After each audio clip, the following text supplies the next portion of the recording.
I would like to ask Dr. Grady his opinion on artificial intelligence. Personally, I think that AI is an evil entity. It certainly brings to mind Isaiah 14:14.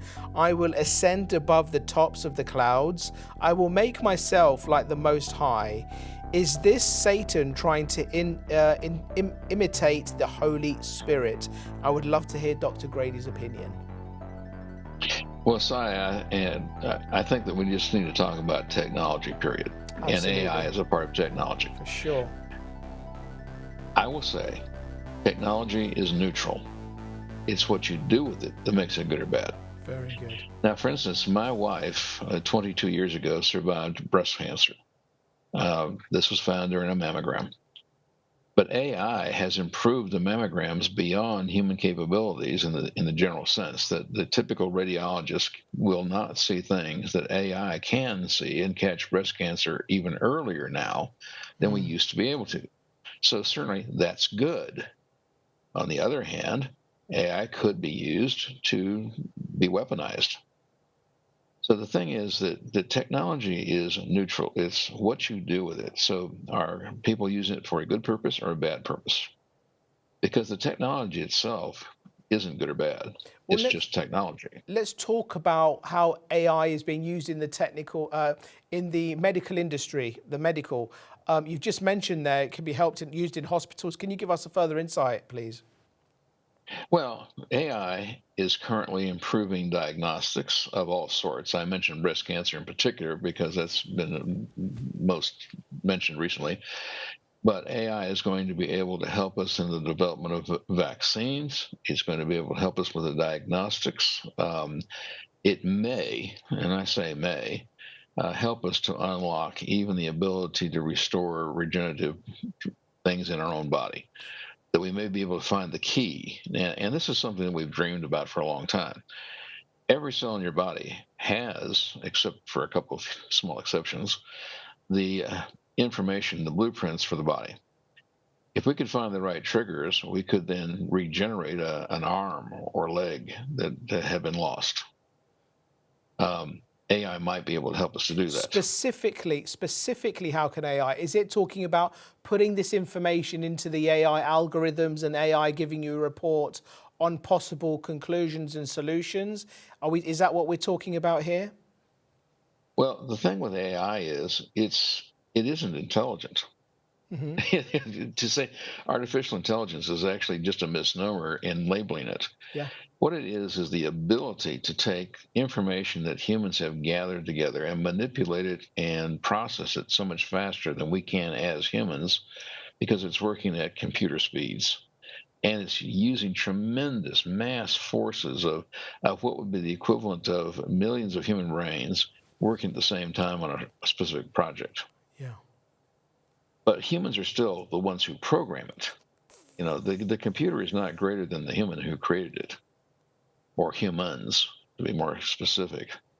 And again, there is a lot of good that can be done with AI to speed up the process and advancements of things that would be beneficial to humans. However, I want to stress it is equally possible to be weaponized. And just to kind of show you what I'm talking about, for 4 decades, I've been talking to people occasionally about another technology called nanotechnology. Back decades ago, we were able to start moving individual atoms. We know how to do that. The concept would be nano, meaning at the 1 billionth level, meaning at the molecular level. We could make robots, and we're starting to see that kind of thing developing now. But we can make a robot, little tiny thing that you could inject into your vein, and it would literally go into the cells of your body. And let us say if you had sickle cell anemia, it would literally cut out the DNA that was flawed that caused the cells to be sickle shaped and replace it with the information that would cause the cells to be normal shaped and literally cure a person of sickle cell anemia. Wow. We have already done this with nanobots for a person who had a very rare skin condition. And we've literally been able to replace basically almost all the skin on their body and to certainly vastly increase their life quality. We're learning how to grow livers and other organs that can then be implanted back in by taking the cells that are still healthy. So someone who has liver cancer doesn't mean that every cell in their liver is diseased. It means Yes. that portions of their liver are diseased. And we can cut out 2/3 of your liver and it will grow back. I mean, the body does have regenerative capabilities. Exactly. So if we can take out a portion of a liver that is not cancerous, grow more cells to the point that now it's big enough, we can take out the whole cancerous liver and put a new small liver back in there that will grow itself back in place. There would be no problem with rejection because we're using your own cells. It's the selfing is the term that causes the rejection of transplants. And that's why we have to give people all kinds of various medications to keep the rejection from happening. But if we use your own cells, there's no rejection. So in nanotechnology, we have seen this. By the same token, we can make a nanobot that could simply be inhaled. And let's say, Cyrus, I designed it so that somebody who has your skin color and your eye color and your beard style, it says, oh, and then it kills you. You see, it can be used as a weapon, Yeah. but it can also be used to heal. Well, So recently, again, the same sorry. thing is true with AI too. It's just a newer technology is all. Recently, there was the AI summit, which Rishi Sunak attended, and also invited Twitter and known as X owner Elon Musk.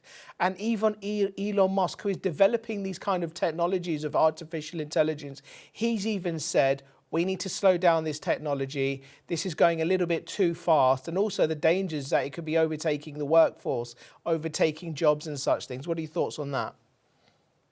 First of all, it'll never happen. And by that, I mean, yes, I know about that we need a 6-month pause and all that. But even if a group agreed to stop working on it for 6 months, other parts of the world would keep right going. Yeah. They would just keep running. China, India, and so forth would just continue to develop this. And all it would mean was that the West would be behind. That's all it would mean. You're never going to stop the advancement of technology once people get the handle on how to do this. And so that's a false concept to begin with. Wow. Well, yep. You know, I'm sorry, but other uses of AI and nanobots, as I point out, you could send a rocket to the moon, and theoretically, with these nanobots, you could literally assemble a space station without a human being there, so that when the humans showed up, there'd be a place to live. There's all kinds of things that are possible with this if we could develop them enough to do it. Wow. But Fascinating. I want to point out, technology is neutral. It is what you do with it that makes it good or bad. Very good point. Thank you so much. That was a very fascinating little section there. Thank you, Grady, for that.